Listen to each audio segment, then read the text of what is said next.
તો હાલો દોસ્તો, સ્વાગત છે ફરી તમારું મારા એક ઓર નવા વિડીયોમાં। તો આજે આપણે દર્શન કરીશું ઇન્દ્રેશ્વર મહાદેવ મંદિરના, જો જૂનાગઢમાં દોલતપરા વિસ્તારમાં જોગણિયા ડુંગરમાં જંગલમાં 2 કિલોમીટર જેટલું આવેલું છે। તો આપણે ઇન્દ્રેશ્વર મહાદેવ જતા હોય ત્યાં રસ્તામાં વન વિભાગ જૂનાગઢ આવે છે, એટલે ગિરનાર નેશનલ સફારી। જો આમાં તમારે સફારી કરવી હોય તો તમે કરી શકો છો। અત્યારે ઉનાળામાં ચાલુ જ હોય છે, પણ ચોમાસામાં સફારી બંધ થઈ જાય છે। લગભગ 3000 થી 3500 રૂપિયા ભાડું છે, અને સાસણગીરમાં 4000 થી 4500 રૂપિયા છે। એ પણ તમારે ઓનલાઈન બુકિંગ કરાવવું પડે। ઓનલાઈન બુકિંગ કરાવીને પછી આવવું પડે।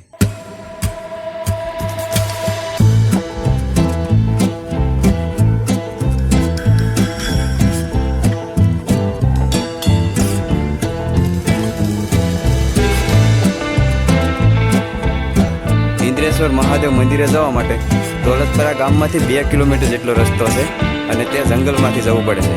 પણ ગાડીને એવું બધું જઈ શકે છે, તમે વાહન લઈને પણ આવી શકો છો જંગલમાં।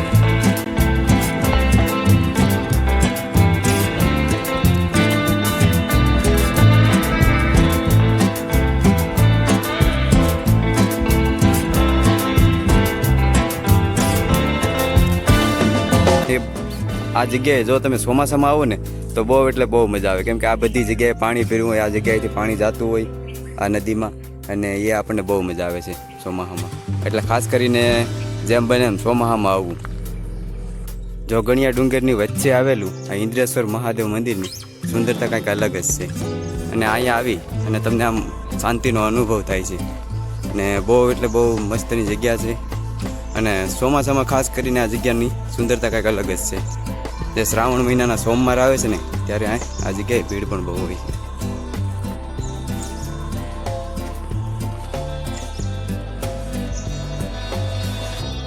પહેલાં તો તમને મંદિરમાં અંદર દર્શન કરવા લઈ જાઉં।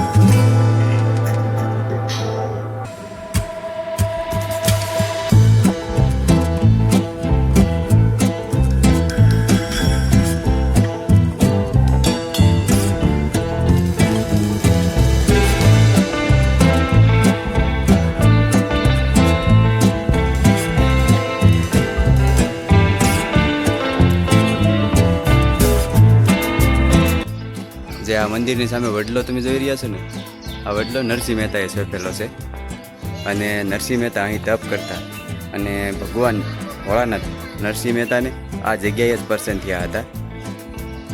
એ આ જ જગ્યા છે, અને આ વડલો નરસિંહ મહેતાનો છાપેલો છે।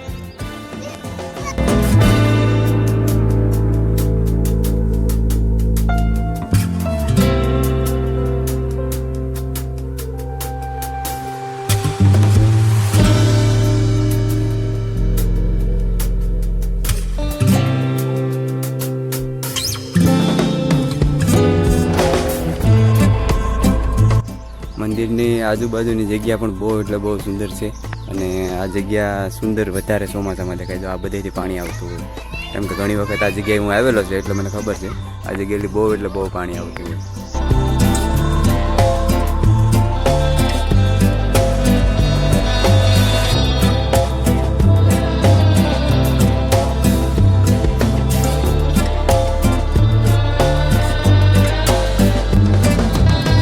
એમ કહેવાય છે કે ભગવાન ઇન્દ્રએ અહીં 10,000 વર્ષ સુધી તપ કર્યો હતો, કેમ કે ભગવાન ઇન્દ્રને શ્રાપ મળેલો હતો।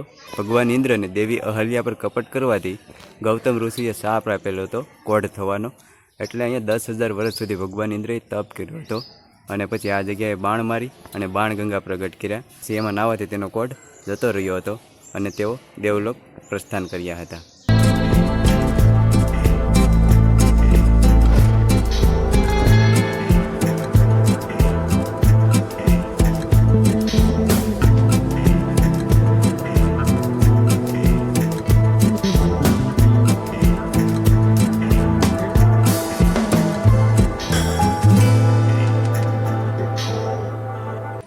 મંદિરની બાજુમાં જ મંદિરના પરિસરમાં અન્નપૂર્ણામાની ગુફા આવેલી છે. એમ કહેવાય છે કે આ ગુફા ભગવાન ઇન્દ્ર દ્વારા સ્થાપિત કરાઈ હતી એવું કહેવામાં આવે છે.